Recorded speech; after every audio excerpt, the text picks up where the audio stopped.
Pregnancy के दौरान आने वाले शरीर में कुछ बदलाव जैसे कि कब्ज होना, कमर में दर्द होना, शरीर में सूजन होना, ये किस तरफ इशारा करते हैं? क्या हम इनसे पता कर सकते हैं कि घर में बेटा है या बेटी? हेलो दोस्तों, वेलकम और welcome back to my channel, जहां हम बात करते हैं मेकअप, ब्यूटी, ट्रेंडिंग, फैशन और मम्मी टॉक की। आज की वीडियो एक बार फिर से प्रेगनेंसी वीडियो है और आज की वीडियो में हम बात करने वाले हैं उन महिलाओं की जो कि प्रेग्नेंट है, जिनका दूसरा और तीसरा तिमाही चल रहा है। देखिए, जैसे ही कोई औरत कंसीव करती है ना, जैसे ही आप बच्चा कंसीव करते हैं, वैसे ही आपके शरीर में कुछ ना कुछ बदलाव आना शुरू हो जाता है। स्टार्टिंग के दिनों में जो बदलाव आते हैं वो अर्ली प्रेगनेंसी सिम्टम होते हैं, जो कि आपको ये कंफर्म करते हैं कि जी हाँ, आप प्रेग्नेंट हैं। लेकिन और भी जो बदलाव आते हैं दूसरे तिमाही और तीसरे तिमाही में, ये आपको काफ़ी हद तक इस बारे में बता सकते हैं कि आपके घर में बेटा है या बेटी।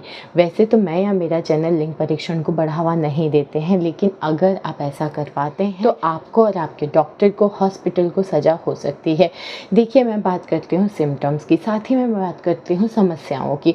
प्रेगनेंसी के दौरान बहुत सारी अलग अलग समस्याओं का सामना करना पड़ता है। कुछ समस्याएं ऐसी होती हैं जो पहली तिमाही में आती हैं और पहली तिमाही में ही ख़त्म हो जाती हैं, कुछ दूसरी, तीसरी। लेकिन कुछ समस्याएं होती हैं जो पहली तिमाही से तीसरी तिमाही तक चलती रहती हैं। खैर, हम बात करने वाले हैं ऐसे ही 3 खास बदलावों की, 3 खास समस्याओं की। साथ ही में हम बात करेंगे उसके समाधान की कि हमें क्या क्या करना चाहिए। साथ ही हम बात करेंगे कि क्या हम इससे अनुमान लगा सकते हैं कि घर में बेटा है या बेटी। तो बिना किसी देरी के वीडियो शुरू करते हैं। सबसे पहला और बहुत ही खास बदलाव आपके शरीर में जो आता है वो होता है प्रेगनेंसी के दौरान कब्ज होना। देखिए, वैसे मैं ये नहीं कहूँगी कि 100% औरतों के साथ कब्ज की समस्या रहती है, लेकिन 70-80% महिलाओं के साथ कब्ज की समस्या रहती है और कब्ज की समस्या बहुत मामूली नहीं होती है। देखिए, वैसे तो हार्मोनल चेंजेस की वजह से प्रोजेस्टेरोन उसकी वृद्धि होती ही होती है प्रेगनेंसी के दौरान। इस हार्मोन की वजह से होता क्या है, आपकी आदत जो होती है ना, उसके काम करने की जो प्रक्रिया होती है वो थोड़ी स्लो हो जाती है। और जब भी आपका आँत सही से काम नहीं करेगा, यानी कि आपका डाइजेशन सिस्टम सही से काम नहीं कर रहा है और खाना अगर सही से पचेगा नहीं, तो आपको बवासीर की, कब्ज की या फिर आप ये कह सकते हैं कि गैस की, एसिडिटी की अलग अलग समस्याएं होती ही हैं। तो अगर आपके साथ भी ऐसा हो रहा है, कब्ज की समस्या बन रही है, तो पहला कारण तो होता है कि हार्मोनल चेंजेस हैं। सेकेंड चीज़ होती है, अगर आप प्रेगनेंसी के दौरान आयरन का इंटेक कर रहे हैं, जो कि ज़्यादातर औरतें करती हैं, क्योंकि प्रेगनेंसी के दौरान आयरन की कमी नहीं होनी चाहिए, तो ज़्यादातर डॉक्टर्स क्या होते हैं, सप्लीमेंट्स दे देते हैं। तो आयरन की गोलियां अगर आप ले रही हैं तो उससे भी आपको कब्ज की समस्या हो सकती है, बहुत सारी औरतों को होता है। तो ये 2 मेन कारण होते हैं और सही टाइम पे अगर कब्ज की समस्या को दूर नहीं किया गया तो ये बवासीर का रूप ले लेती है। यानी आपका जो गुदा होता है, उसके आसपास की जो नसें होती हैं वो फूल जाती हैं, जो कि बहुत ज़्यादा दर्दनाक होती हैं। जब आप फ्रेश होने जाते हैं, पॉटी करने जाते हैं, तो वो एरिया बहुत ज़्यादा पेनफुल होता है और बाद में भी उठने बैठने में आपको तकलीफ़ होती है। तो अच्छा है कि इस चीज़ का इलाज टाइम से हो जाए। जब आपको कब्ज की समस्या बनना शुरू हो रही है, तो मैं जो अभी 2-3 चीज़ें बता रही हूँ, आप वो कर सकते हैं। साथ में आप अपने डॉक्टर से बात करिए। तो सबसे पहली चीज़ आप जो कर सकते हैं, अगर आपको कब्ज की समस्या हो रही है, तो होता है पानी भर भर के पीजिए। जी हाँ, प्रेगनेंसी के दौरान कब्ज की समस्या को दूर करने का ये एक अच्छा तरीका होता है कि ज़्यादा से ज़्यादा पानी का इंटेक करिए। कब्ज की समस्या नहीं भी है तब भी मैं आपसे कहती हूँ कि पानी का इंटेक लेना है। और वैसे भी जितनी गर्मी चल रही है ना, इस हिसाब से तो पानी आपको पीना ही पीना है। 4 से 5 लीटर पानी आपको डेली पीना है। सेकेंड चीज़ आप कर सकते हैं, फाइबर रिच, जी हाँ, बहुत ज़्यादा जिसमें फाइबर होता है वो खाना खाइए। जैसे ढेर सारा आप सलाद खा सकती हैं, लिक्विड डाइट ले सकती हैं। तो ज़्यादा से ज़्यादा फाइबर, और आजकल जो तरबूज चले हो, तरबूज इस समय मौसमी फल है, ककड़ी है, खीरा है, तो इन चीज़ों का ज़्यादा से ज़्यादा आप इंटेक करिए, खाने में शामिल करिए, जिससे आपका जो खाना है ना वो इजीली पच जाए और आपको कब्ज की समस्या ना रहे। इसके अलावा बॉडी के मसल्स को, मांसपेशियों को टोन रखने के लिए आप नियमित रूप से थोड़े व्यायाम करिए। देखिए, मैं आपको ये बात पहले ही बताऊंगी कि अगर आपको मेडिकल इशू नहीं है, डॉक्टर आपको अलाउ करते हैं, तो आप बिल्कुल हल्के फुल्के बट डेली आपको थोड़ा थोड़ा व्यायाम करना चाहिए, एक्सरसाइज करनी चाहिए। इससे भी कब्ज की समस्या को दूर किया जा सकता है। नेक्स्ट चीज़ की अगर मैं बात करूँ तो वो अपने डॉक्टर से आप बात कीजिए कि हो सकता है अगर आपको आयरन की वजह से कब्ज की समस्या है तो आयरन के और सप्लीमेंट्स आप देख सकते हैं कि आयरन की गोलियों की जगह क्या डॉक्टर कुछ और आपको दे सकते हैं, क्योंकि बहुत लोगों को आयरन की गोली से ये वाली प्रॉब्लम होती है, तो उनके लिए कुछ ना कुछ और ऑप्शन डॉक्टर देख लेंगे। अब हम बात करते हैं कि क्या हम कब्ज की समस्या से पता कर सकते हैं कि घर में बेटा है या फिर बेटी। तो देखिए, मैंने पहले भी बताया और आज फिर बताती हूँ कि ऐसा माना जाता है कि प्रेगनेंसी के दौरान गर्भ में अगर बेटा होता है ना, तो आपका जो डाइजेशन सिस्टम है, जो आपका वो है पाचन क्रिया है, वो अच्छी हो जाती है। और सीधी सी बात है, अगर पाचन क्रिया अच्छी होगी तो आपको गैस भी नहीं बनेगा, एसिडिटी की समस्या नहीं होगी, कच्ची डकार, उल्टी होना, सीने में जलन या फिर कब्ज की समस्या नहीं होगी। तो प्रेगनेंसी के दौरान अगर आपको कब्ज की समस्या हो रही है तो लोग कहते हैं ये एक लड़की होने की तरफ इशारा करता है। वहीं अगर कब्ज की समस्या नहीं है, आपका डाइजेशन सिस्टम अच्छा है, आपको भूख लग रही है, आपका खाना अच्छे से पच रहा है, तो ये एक लड़का होने की तरफ इशारा करता है। अब हम बात करते हैं दूसरे सिम्टम यानी कि कमर में दर्द होने की। कमर दर्द और पीठ दर्द हम दोनों की ही बात करेंगे। प्रेगनेंसी के दौरान कमर में दर्द होना बहुत ही आम समस्या है। वैसे भी देखिए, ये जो प्रॉब्लम होती है ये पहली तिमाही में बहुत कम होती है, लेकिन दूसरी तिमाही के अंत और तीसरी तिमाही तक 5वें महीने से कमर दर्द की समस्या लगभग शुरू हो जाती है, क्योंकि उस टाइम तक आपके बेबी का वज़न बढ़ना शुरू हो जाता है।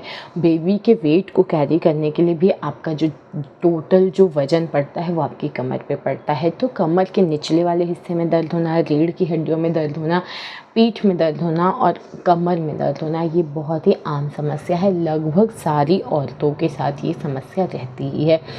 देखिए, ये ना हार्मोनल चेंजेस की वजह से भी होता है, साथ ही में आपके उठने बैठने के तरीके से, सोने के तरीके से भी, और मांसपेशियों में खिंचाव की वजह से। मैं बताऊंगी कहाँ कहाँ आप गलती करते हैं जिसकी वजह से दर्द होता है। बाकी जो नेचुरली दर्द होता है प्रेगनेंसी के दौरान, आपका वेट जो आप कैरी कर रहे हैं, जो आपका वेट बढ़ रहा है, बच्चे का वज़न बढ़ रहा है, उस वजह से कमर में दर्द होता है, क्योंकि टोटल वज़न जो होता है आपकी कमर पे ही पड़ता है और आपकी पीठ पे पड़ता है। तो अब आप क्या क्या कर सकते हैं कमर दर्द को अवॉइड करने के लिए? सबसे पहली चीज़ करना है हल्के फुल्के व्यायाम।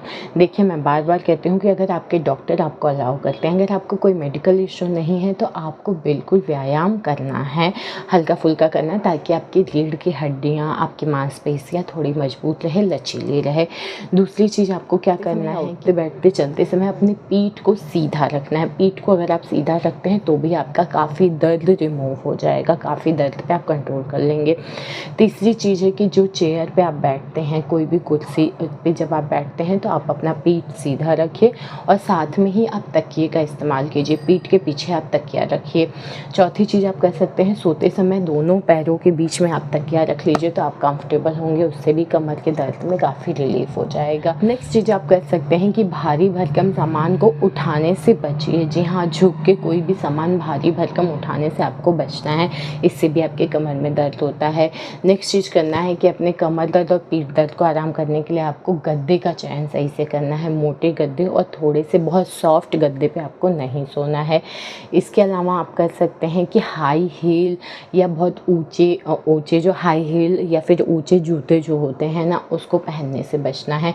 इसके अलावा आपको करना है कि बहुत देर तक खड़े रहने या बहुत देर तक बैठने से भी बचिए। तो ये कुछ चीज़ों का अगर आप ध्यान रखते हैं तो आपको पीठ दर्द और कमर दर्द की समस्या से काफ़ी हद तक आराम मिलेगा। अब हम बात करते हैं कि क्या इनसे हम पता कर सकते हैं कि घर में बेटा है या बेटी। तो देखिए, प्रेगनेंसी के दौरान ऐसा माना जाता है, देखिए दो चीज़ होती है दर्द के बारे में। ऐसा माना जाता है कि अगर कमर में बहुत ज़्यादा दर्द है तो कहते हैं कि लड़की होने की तरफ इशारा करता है। वहीं अगर पीठ में आपके बहुत ज़्यादा दर्द है तो कहते हैं कि ये एक लड़का होने की तरफ इशारा करता है। एक और बात है, अगर आप दाहिने कमर की साइड आपको बहुत ज़्यादा दर्द महसूस होता है तो कहते हैं ये एक लड़का होने की तरफ इशारा करता है। वहीं बाएं साइड अगर आपको बहुत ज़्यादा दर्द होता है तो कहते हैं ये एक लड़की होने की तरफ इशारा करता है। अब हम बात करते हैं नेक्स्ट सिम्टम की। जी हाँ, स्वेलिंग यानी सूजन। देखिए, अक्सर देखा होगा प्रेगनेंसी के 5वें महीने से लगभग ये सूजन की समस्या शुरू होती है। मेरे साथ तो पहले ही महीने से शुरू हो गई थी, लेकिन ज़्यादातर औरतों में 5वें महीने से शुरू होती है और फिर तीसरी तिमाही तक पूरे 9 महीने तक रहती है। जब बेबी डिलीवर हो जाता है उसके बाद सूजन की समस्या धीरे धीरे ख़त्म हो जाती है। ये बहुत ही आम बात है। होता क्या है कि जब आपका बेबी ग्रो कर रहा होता है तो आपके शरीर में अतिरिक्त ब्लड बनता है, अतिरिक्त तरल पदार्थ बनते हैं, जिसकी वजह से बॉडी में स्वेलिंग होना बहुत आम बात है। ये आपके बच्चे के लिए कोई हानिकारक नहीं होता है, लेकिन असुविधाजनक ज़रूर होता है हमारे लिए, क्योंकि जब स्वेलिंग होती है तो चल नहीं पाते हैं, बैलेंस नहीं प्रॉपर बनता है, आराम नहीं कर पाते हैं, स्किन खिंची खिंची सी लगती है। तो स्वेलिंग होना बच्चे के लिए तो कोई नुकसान नहीं देता, लेकिन हमारे लिए ज़रूर थोड़ा अनकंफर्टेबल सा रहता है। अब इससे बचने के लिए आप क्या करिए? पहली चीज़ है हल्का फुल्का व्यायाम करिए, वॉक करिए। व्यायाम आपसे नहीं हो पा रहा है, अगर आपको कुछ भी मेडिकल इशू नहीं है, डॉक्टर ने बिल्कुल चलने से मना नहीं किया है, तो आपको कम से कम 30 मिनट 35 मिनट तक वॉक करिए।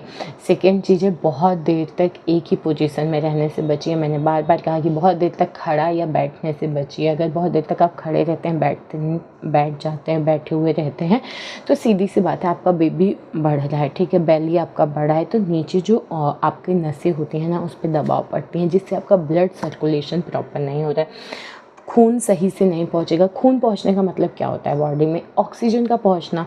खून क्या लेके जाता है? ये ऑक्सीजन लेके जाता है। ऑक्सीजन जब बॉडी में सही से नहीं पहुंचेगा तो स्वेलिंग होगी। तो एक तो वो दिक्कत हो रही है, प्लस आप बहुत देर तक खड़े हैं और ज़्यादा उस पर दबाव डाल रहे हैं तो वो दिक्कत देगी।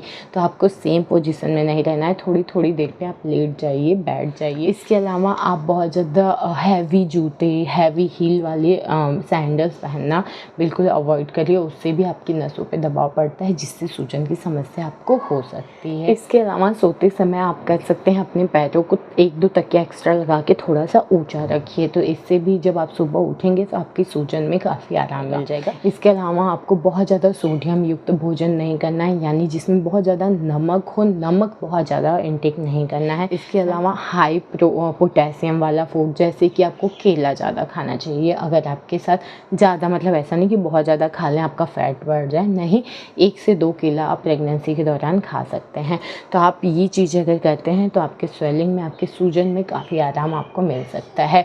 अब हम बात करते हैं क्या इनसे पता क्या सकता है कि घर में बेटा है या बेटी।